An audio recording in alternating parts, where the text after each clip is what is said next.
Good morning students, welcome in my deep classes. I am Rahul Gupta, science expert. Let's start chapter 14 environmental chemistry class 11th video 2.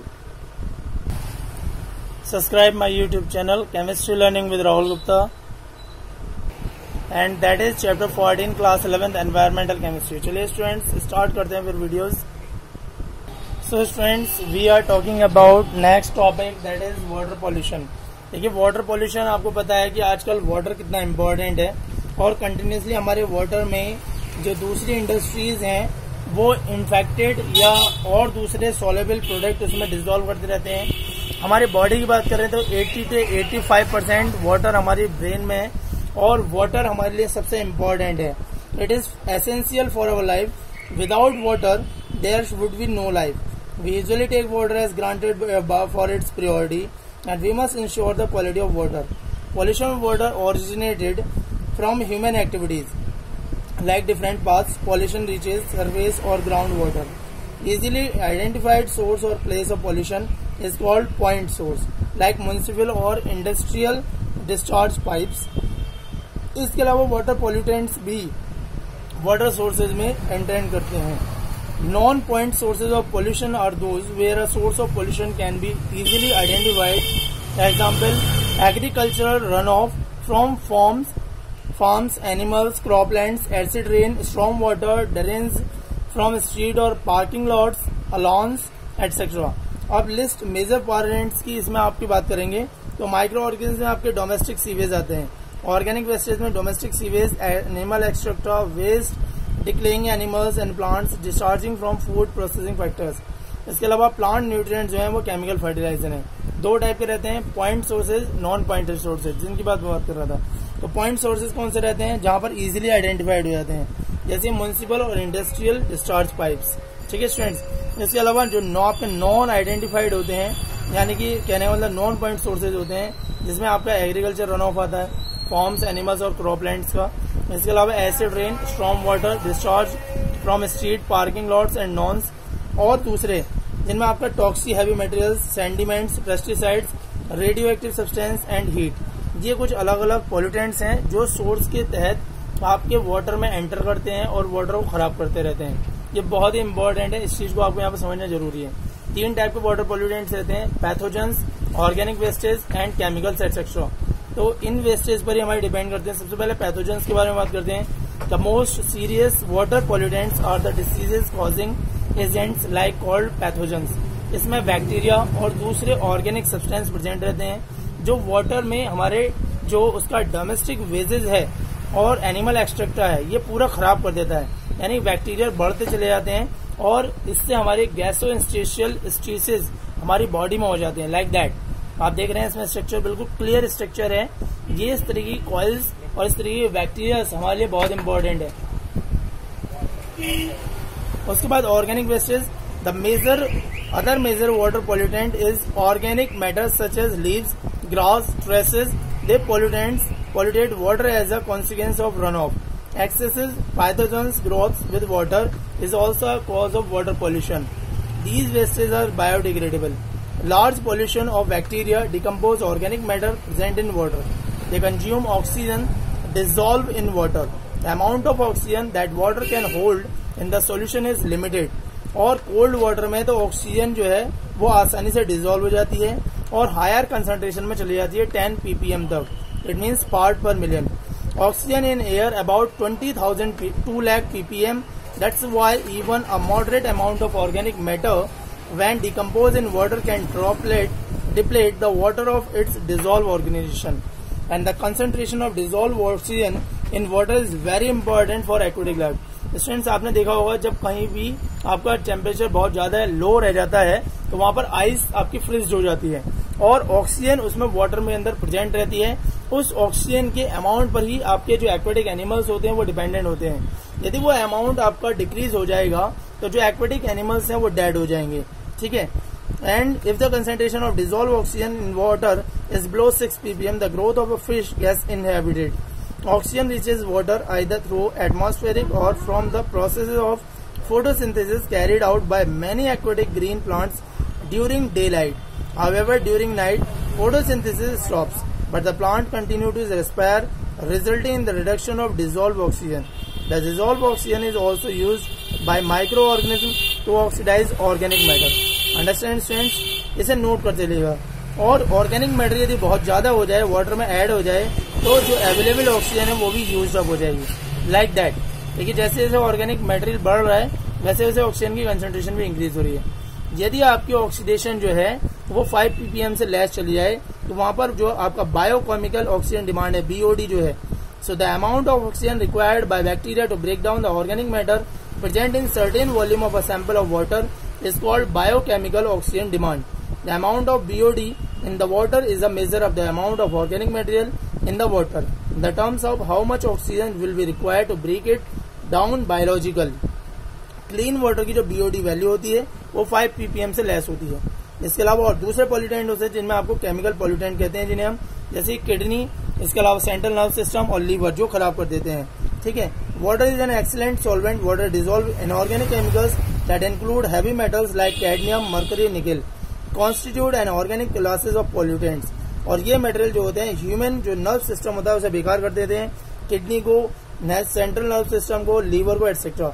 Acid like H2SO4 for mind drainage and salt for many different sources including raw salts used to melt snow and ice in the colder climates are water to soluble chemical pollutants. ठीक है students, तो आप देख सकते हैं यहाँ पर organic solvent जो हैं वो तेजी से आइस को वाटर में कन्वर्ट कर रहे हैं और यही मेजर ऑयल स्पिन्स रहता है ऑक्सीजन में. ये भी जो पेट्रोलियम प्रोडक्टेड हैं वो भी पॉल्यूटेड होते हैं, वाटर को पॉल्यूटेड करते हैं. इसके अलावा आपके जो इतने भी पॉलीमर्स हैं, फर्टिलाइजर्स हैं, ये भी वाटर पॉल्यूटेंट में आते हैं. ठीक है स्टूडेंट्स, जिनमें आपका PCB पॉलीक्लोरिनेटेड बायोफ्यूल्स है. PCB are subjected to be carcinogenic, यानी कैंसर का सबसे बड़ा reason. Most of the detergent available are biodegradable. However, their use can create other problems. The bacteria responsible for degrading biodegradable detergent feed on it and grow rapidly. जब वो grow करेगा तो oxygen आसानी से water में dissolve हो जाएगी और इसी का सबसे बड़ा रीजन रहता है डिटर्जेंट. आप देख सकते हैं. So blood infested water inhibits the growth of other or living organisms in the water body. This process in which nutrient enriched water bodies support a dense plant pollution which kills animal life by depriving it of oxygen and result in subsequent loss of biodiversity is known as इक्वियोरिफिकेशन. ठीक है students, तो उसके बाद बात करते हैं international standard for drinking water. आपको पता है स्टैंडर्ड जो है वो क्या है, हमारा फ्लोराइड. सबसे पहले for drinking purpose water should be tested by fluoride ion concentration. The deficiency in drinking water is harmful to man and cause diseases such as tooth decay, etc. Soluble fluoride is often added to drinking water to bring its concentration up to 1 ppm to 1 mg decametre cube. दिख रहा है students आपको, इसमें dead organism नहीं डालने चाहिए. इसके अलावा आपके जो एक्सट्रैक्ट है वो भी न मिक्स करना चाहिए आपको. ये बहुत ही इंपॉर्टेंट है आपको. Fluoride ion make the enamel on teeth much harder by converting hydroxyapatite. ठीक है student, the enamel on the surface of the teeth into much harder fluoropatite. Fluoride ion जो कंसेंट्रेशन है वो इंक्रीज कर देता है above 2 ppm cause brown molting of teeth. At the same time, excess fluoride ion causes harmful effect to bones, teeth as reported from some parts of Rajasthan. Rajasthan में इसका सबसे बड़ा रीजन है जो वाटर पोल्यूशन की वजह से, यानी लो फ्लोराइड आयन की वजह से. देखिए किस तरीके से हमारे टीथ पर प्रॉब्लम्स हो जाती हैं. इसमें फ्लोराइड आयन सबसे इम्पोर्टेंट है और इस चीज को आप ध्यान समझिए. फ्लोराइड आयन की वजह से ही हमारी बोन्स भी फ्रैक्चर हो जाती हैं हाई फ्लोराइड कंसंट्रेशन की वजह से. देखिए किस तरीके से वाटर जो है वो आपका रिसोर्स हो रहा है. दिख रहा है इसमें आपका लेड आयन मिक्स हो रहा है. That is very very very important. ठीक है students, lead drinking water get contaminated with lead when lead pipes are using for transportation of water. The perceived over limit concentration of lead in drinking water is about 50 ppb. Lead can damage kidney, liver, reproductive system, etc. Sulfate over 500 ppm in drinking water cause laxative effect. Otherwise, at moderate level, it is harmless. Nitrate. The maximum limit of nitrate in drinking water is 50 ppm. Excess nitrate in drinking water can cause diseases such as blue baby syndrome या methmoglobinurinemia. विनिमय. Other metal, maximum concentration of some common metal recommended in drinking: iron 0.2, manganese 0.05, copper, aluminium, zinc, cadmium. ये metal भी इसके अंदर present होनी चाहिए. ठीक है स्टूडेंट्स, ये भी आपको चेक करनी जरूरी होती है. इसके अलावा वाटर पॉल्यूशन के बहुत सारे इफेक्ट हैं. इसमें आपके जितने भी सोर्स होते हैं उन सब में देखिए कैसा आपका सीवर लेटरल, ये हमारे फूड तो सभी के अंदर बहुत ही ज्यादा यूजेबल होता है और फूड और वेजिटेबल सभी में आपका वाटर प्रेजेंट रहता है. चाहे वो आपके वेजिटेबल्स रहें, चाहे आपके फूड रहें, इन सब में वाटर का अमाउंट प्रेजेंट होता है. और इन पर जब हम पेस्टिसाइड छिड़कते हैं उसे वॉश करना भी जरूरी होता है, क्योंकि ये हमारी बॉडी में बहुत ही ज्यादा इफेक्टेड रहते हैं और हमारी बॉडी को डैमेज करते रहते हैं. हमारा नर्व सिस्टम बेकार करते रहते हैं. हर्बिसाइड्स, पेस्टिसाइड्स बेकार कर देते हैं. इस चीज को फोकस में रखिए. ठीक है स्टूडेंट्स, आगे बात करते हैं सॉइल पोल्यूशन की. So India being an agriculture based economically give high priority to agriculture, fisheries and livestock development. The surplus production is stored by government and non-governmental organization for the lean season. Food loss during the storage also needs special attention. ठीक है students, अब हम pesticide की बात करते हैं जो कि हमारे सॉइल पोल्यूशन में सबसे ज्यादा इंपॉर्टेंट होते हैं. और इसमें कुछ हमारे जो एनिमल्स भी होते हैं जैसे इंसेक्ट, रोडेंट्स, वीड्स, क्रॉप, ये डिसीज जो है फैला देते हैं, हमारी प्रॉब्लम्स क्रिएट कर देते हैं. और इसके अलावा बैक्टीरिया और वायरसेस भी. ठीक है स्टूडेंट्स, तो पेस्टिसाइड्स की बात करें, prior to world war 2 many naturally occurring chemicals such as nicotine by planting tobacco plants in the crop field were use as pest controlling substance for major crop in agriculture practices. During world war 2 DDT was found to be of great use in the control of malaria and other insect-borne diseases. After the war, DDT was put to use in agriculture to control the damage caused by insect, rodents, weeds, and various crop diseases. Due to adverse effect, its use has been banned in India. इसके लिए इसे ban कर दिया India में.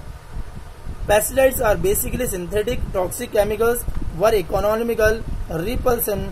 The repeated use of the same and similar pesticides give rise to pests. They are resistant to the group of pesticides, thus making the pesticides infective. DDT जो है वो बहुत ज्यादा इफेक्ट करता है.